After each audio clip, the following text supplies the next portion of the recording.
Live आ रहे, क्या कुछ कह रहे हैं आपको सुनवाते हैं। उत्तर प्रदेश शासन के मुख्य सचिव श्री मनोज कुमार सिंह जी, सलाहकार श्री अवनीश अवस्थी जी,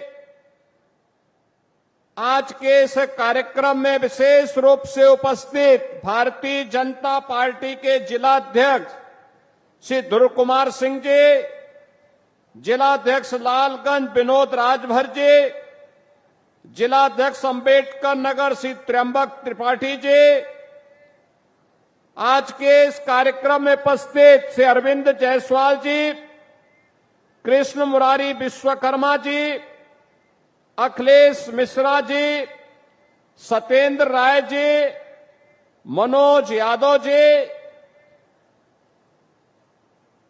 कार्यक्रम में उपस्थित भारतीय जनता पार्टी के हमारे सभी पदाधिकारीगण और आजमगढ़ के कोने कोने से उपस्थित आजमगढ़ के सभी मेरे उपस्थित बहनों और भाइयों, आजमगढ़ को पूर्वी उत्तर प्रदेश के गोरखपुर से आजमगढ़ की अंबेडकर नगर और संत कबीर नगर की इस बेहतरीन वर्ल्ड क्लास कनेक्टिविटी का उपहार आज आपको प्राप्त हो रहा है। इसके लिए मैं आप सभी को बधाई देते हुए आपका मैं अभिनंदन करता हूं, स्वागत करता हूं। बहनों और भाइयों, देश के यशस्वी प्रधानमंत्री मोदी जी ने देशवासियों के सामने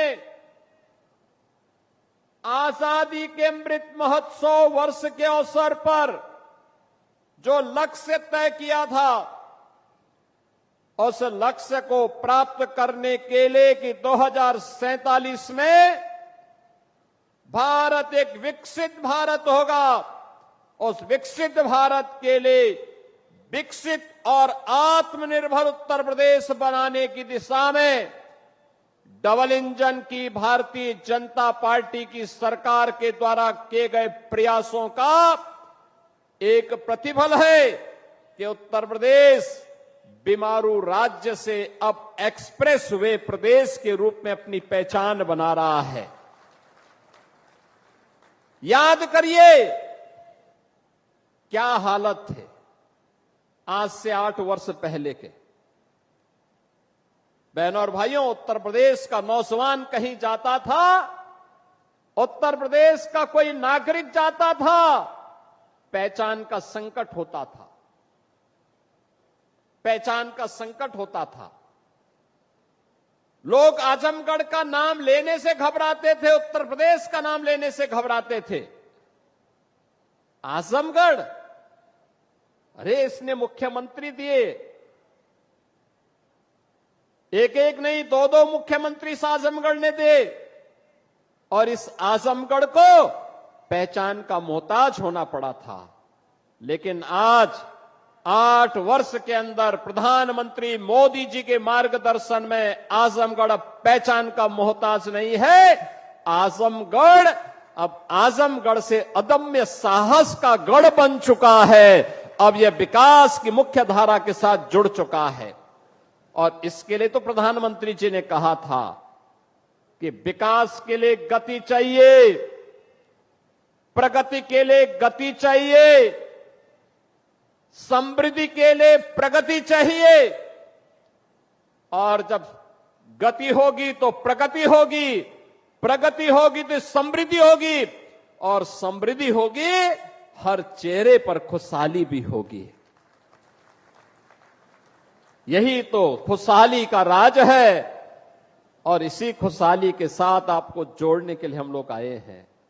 याद करिए कितनी विकास की योजनाएं पिछले 8 वर्ष में आजमगढ़ में आई। पूर्वांचल एक्सप्रेसवे का शिलान्यास भी 2018 में, जुलाई 18 में प्रधानमंत्री जी ने किया था, और उद्घाटन 2021 में पूर्वांचल एक्सप्रेसवे का उद्घाटन भी आदरणीय प्रधानमंत्री नरेंद्र मोदी जी ने किया था। याद करिए 340 किलोमीटर लंबे इस एक्सप्रेसवे को अब मैं देखता हूं आजमगढ़ के लोग, मऊ के लोग, गाजीपुर के लोग सुबह जाते हैं लखनऊ और दोपहर में अपना कार्य निपटा करके वापस अपने गांव, अपने शहर में वापस आ जाते हैं। ये होती है गति और यही होती है प्रगति। जब हम लोग 2017 में आए थे, हमारे पास 1.5 एक्सप्रेसवे थे, यमुना एक्सप्रेसवे और आगरा लखनऊ एक्सप्रेसवे का काम आधा हुआ था। आज मुझे बताते हुए प्रसन्नता है, आधे काम को तो हमने पूरा किया ही। पूर्वांचल एक्सप्रेसवे की यात्रा का साक्षी आप बन रहे हैं। 2021 से लगातार बन रहे हैं। 2022 में बुंदेलखंड एक्सप्रेसवे चालू हो गया है, 300 किलोमीटर का है। पूर्वांचल एक्सप्रेसवे 340 किलोमीटर का बन करके पहले तैयार हो चुका है। अब इसकी कनेक्टिविटी सीधे पटना तक के लिए पूरी होने जा रही है। आप याद करिए कि पटना से लेकर के लखनऊ तक और लखनऊ से लेकर के दिल्ली तक की पूरी कनेक्टिविटी कितनी आसान हो जाएगी। 1857 के प्रथम स्वातंत्र समर के नायक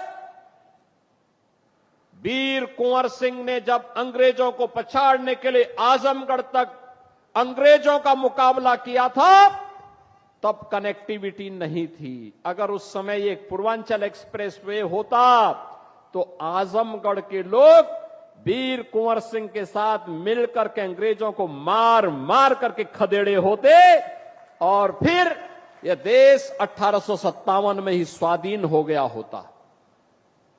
उस समय कनेक्टिविटी नहीं थी, अभाव था, कनेक्टिविटी का अभाव था। लेकिन आज पटना से लेकर के दिल्ली तक की कनेक्टिविटी पूर्वांचल एक्सप्रेसवे देने जा रही है। बुंदेलखंड एक्सप्रेसवे दिल्ली से आगरा होते हुए हम इसको सीधे चित्रकूट तक जोड़ रहे हैं।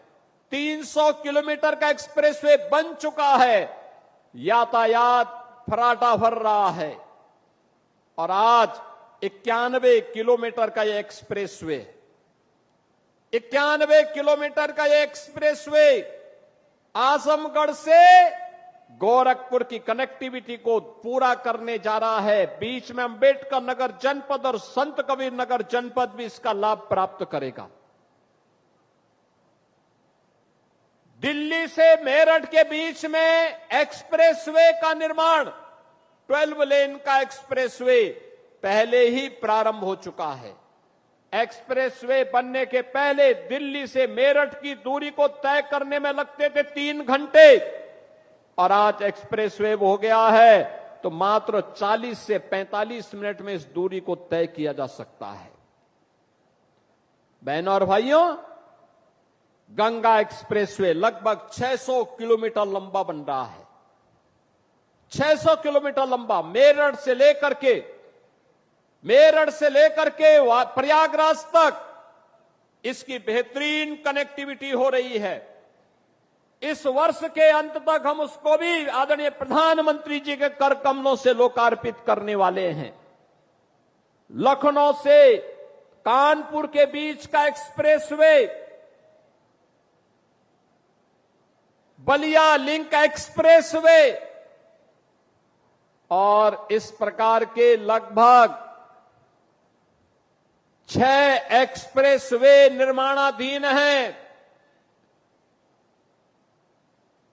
शेष पर कार्य होने जा रहा है। यानी इंफ्रास्ट्रक्चर को इतना मजबूत कर देंगे कि उत्तर प्रदेश को समृद्ध होने से कोई रोक नहीं सकता है, कोई वंचित नहीं कर सकता है। और यही तो पहले 2017 के पहले पता ही नहीं लगता था। गड्ढे में सड़क है कि सड़क में गड्ढा है, ये पता ही नहीं लगता था। लेकिन अब गड्ढा मुक्त सड़कें, इंटर स्टेट कनेक्टिविटी 4 लेन के साथ, हर जनपद मुख्यालय 4 लेन की कनेक्टिविटी के साथ, हर तहसील और ब्लॉक मुख्यालय 2 लेन की कनेक्टिविटी के साथ। याद करिए, 2017 के पहले 2 एयरपोर्ट थे, आज उत्तर प्रदेश के अंदर 16 एयरपोर्ट क्रियाशील हैं, जिसमें से 4 इंटरनेशनल एयरपोर्ट हैं। अयोध्या का इंटरनेशनल एयरपोर्ट महर्षि वाल्मीकि के नाम पर प्रारंभ हो चुका है। महर्षि वाल्मीकि के प्रति कृतज्ञता ज्ञापित करते हुए यह कार्यक्रम आज वहां पर सफलतापूर्वक संचालित हो रहा है। बहनों और भाइयों, विकास की इस रफ्तार को आगे बढ़ाने के लिए हमारे पूर्वी उत्तर प्रदेश के नौजवानों को, हमारे उत्तर प्रदेश के नौजवानों को नौकरी और रोजगार के लिए देश और दुनिया के अंदर न जाना पड़े, बल्कि दुनिया रोजगार मांगने के लिए उनके पास आए, इसके लिए औद्योगिक क्लस्टर इन एक्सप्रेस वे के किनारे ही विकसित किए जा रहे हैं। इन्हीं के किनारे विकसित किए जा रहे हैं। उद्योग यहीं लगेंगे, यहीं पे इसका लाभ मिलेगा। पहचान का मोहताज नहीं होना पड़ेगा। हमारे यहां के नौजवानों को उसी के गांव और उसी के क्षेत्र में नौकरी भी मिलेगी, रोजगार भी मिलेगा, और आने वाली पीढ़ी को खुशहाल बनाने में और प्रधानमंत्री मोदी जी के संकल्प के अनुसार विकसित भारत के सपने को साकार करने का जो लक्ष्य उन्होंने हमें दिया है, उस लक्ष्य को प्राप्त करने में उत्तर प्रदेश अपनी भूमिका का निर्वहन करेगा। आज ये इंफ्रास्ट्रक्चर इसी बात को लेकर के आपको समर्पित किया जा रहा है। बहनों और भाइयों, विकास का कोई विकल्प नहीं हो सकता। जो ये लोग जाति के नाम पर बांटने वाले लोग हैं, ये वही लोग हैं जिनको सत्ता मिली थी, जाति के नाम पर तो बांटते थे, लेकिन जब सत्ता में आते थे तो सत्ता में आने पर तब ये लोग अपने परिवार की बात करते थे। अभी आप मुझे बताइए, 60,244 पुलिस भर्ती हुई है ना? आजमगढ़ के लोग भर्ती हुए हैं कि नहीं हुए हैं? मुझे बताओ, भर्ती हुए हैं ना? आप मुझे बताओ, किसी से कोई पैसा मांगा है क्या? कोई सिफारिश करवानी पड़ी है क्या?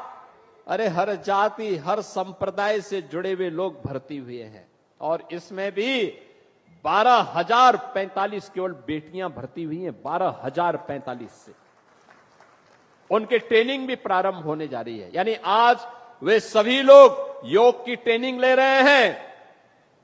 कल वे योग दिवस के कार्यक्रम में भागीदार बनेंगे अलग अलग जनपदों में, और परसों से उनकी ट्रेनिंग। याद करिए, उत्तर प्रदेश का नौजवान एक साथ 60,244 एक साथ भर्ती हो गया।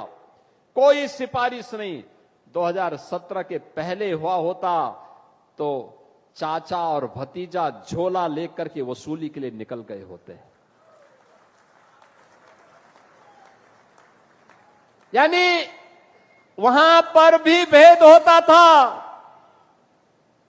पैसा लेकर के किसी की भर्ती नहीं होती थी, उसके बगैर तो होती ही नहीं थी। लेकिन अब कोई भेदभाव नहीं, अब तो सबको अवसर मिल रहा है। सबका साथ और सबके विकास का यही भाव है। सबका विश्वास और सबका प्रयास यही है, जिसमें सबकी भागीदारी होगी, कोई भेदभाव नहीं होगा। अब तो आजमगढ़ का नौजवान कहीं जाएगा देश के अंदर और दुनिया के अंदर, केवल ये बोल दे मैं उत्तर प्रदेश से हूं, तो लोग बड़े सम्मान के साथ देखेंगे। उत्तर प्रदेश का मतलब उत्तर प्रदेश जिसने विरासत और विकास का एक अद्भुत समन्वय स्थापित किया है। महाकुंभ प्रयागराज, महाकुंभ प्रयागराज, अयोध्या में राम जन्मभूमि पर भगवान रामलला के भव्य मंदिर का निर्माण होना, काशी में काशी विश्वनाथ धाम का होना, मां विंध्यवासिनी धाम का विकसित होना, चित्रकूट धाम का विकसित होना, ये सभी आज एक नई पहचान दिला रहे हैं। और अब तो मथुरा वृंदावन की तरफ हम भिड़ चुके हैं। मथुरा वृंदावन में भी हमारा कार्य प्रारंभ हो चुका है। बहनों और भाइयों, ये पहचान है नई यूपी की। हम विरासत का भी संरक्षण करेंगे, विकास भी करेंगे। अपने इतिहास को, अपने पुराण को, अपनी परंपरा को विस्मृत करके विकास का कोई मायने नहीं। और ये विरासत है। हम राम और कृष्ण की परंपरा पर, भगवान विश्वनाथ की परंपरा पर, मां विंध्यवासिनी की परंपरा पर, रागे राघव की परंपरा पर, अयोध्या सिंह उपाध्याय हरिओद की पावन परंपरा को और महर्षि दुर्वासा की भी परंपरा को, बाबा भृगु की परंपरा को भी आगे बढ़ाने का काम करेंगे। अभी मैं अंबेडकर नगर गया था पिछले सप्ताह। अंबेडकर नगर, वहां पे शिव बाबा धाम में भी मैंने दर्शन किए थे और श्रवण धाम में भी मैंने दर्शन किया। क्या प्राचीन परंपरा है, क्या लोगों ने सजो करके रखी हुई है। अब इसका संरक्षण का दायित्व तो हमारे ऊपर है। अगर हम इसको संरक्षित नहीं करेंगे, आने वाली पीढ़ियां हमें क्या बोलेगी। और उसको संरक्षित करते हुए विकास हो रहा है, औद्योगिक विकास भी हो रहा है, इंफ्रास्ट्रक्चर आधुनिक दिया जा रहा है, नौजवान के लिए रोजगार और नौकरी की सुविधा उपलब्ध करवाई जा रही है, बेटी और व्यापारी को सुरक्षा दी जा रही है, हर एक नागरिक को सुरक्षा की गारंटी दी जा रही है। और सुरक्षा पर जिसने सेंध लगाने का कार्य किया तो उसके लिए यमराज का टिकट भी उसे उपलब्ध करवाया जा रहा है। बहनों और भाइयों, यह आवश्यक है कि जो दूसरों के सुरक्षा के लिए खतरा बने, उसके लिए पहले से ही एक टिकट रिजर्व करवा दो, रिजर्व करवा दो। और बहनों और भाइयों, यही कहने के लिए आज मैं आपके पास आया हूं, आपसे कहने के लिए विकास की रफ्तार थमेगी नहीं, अनवरत आगे बढ़ेगी, क्योंकि यही विकास विकसित भारत का आधार बनेगा। आत्मनिर्भर उत्तर प्रदेश और आत्मनिर्भर भारत का आधार बनेगा। और उसका आधार बनने वाला है ये एक्सप्रेसवे और हाईवे, रेलवे की कनेक्टिविटी, एयर कनेक्टिविटी। महाराज सुहेलदेव के नाम पर आजमगढ़ में आज विश्वविद्यालय बन गया है और साथ साथ यहां के मेडिकल कॉलेज में नर्सिंग कॉलेज का भी निर्माण हो चुका है। बहनों और भाइयों, ये एक नई पहचान दिला रहा है आप सबको। अलाइनमेंट भी नहीं पता और जमीन एक भी इंच नहीं खरीदी। जब 6 महीने के बाद 17 में मैं आया, मैंने कहा भी क्या हुआ, क्या प्रोग्रेस है। कहा साहब जीरो। मैंने कहा क्यों जीरो है। कहा साहब जमीन ही नहीं तो एक्सप्रेसवे बनेगा कहां पे। मैंने कहा फिर ये टेंडर कैसे हो गए। टेंडर कर दिए गए थे 15,200 करोड़ के। एक्सप्रेसवे की चौड़ाई थी मात्र 110 मीटर। मैंने तब उस समय के जो नए सीओ बनाए गए थे यूपीडा के अवनीश अवस्थी जी से कहा, मैंने कहा अवस्थी जी एक काम करिए, यह 110 नहीं अब 120 मीटर चौड़ा होना चाहिए। बाई चांस हमें इस एक्सप्रेसवे के साथ जब हम high speed, semi high speed train का संचालन भी करेंगे तो उसके लिए हमें जमीन चाहिए होगी। तो एक साथ हम उसके साथ एक्सप्रेसवे के साथ उसको भी दौड़ा सकें। जमीन खरीदिए, इसको पुराने टेंडर को कैंसिल करिए और फिर इस कार्य को आगे बढ़ाइए। आप सोचिए, वे 110 मीटर चौड़ा 2016 में 15,200 करोड़ रुपए में बना रहे थे। एक भी जमीन नहीं खरीदे, काम प्रारंभ ही नहीं वो कर पाए, टेंडर आवंटित कर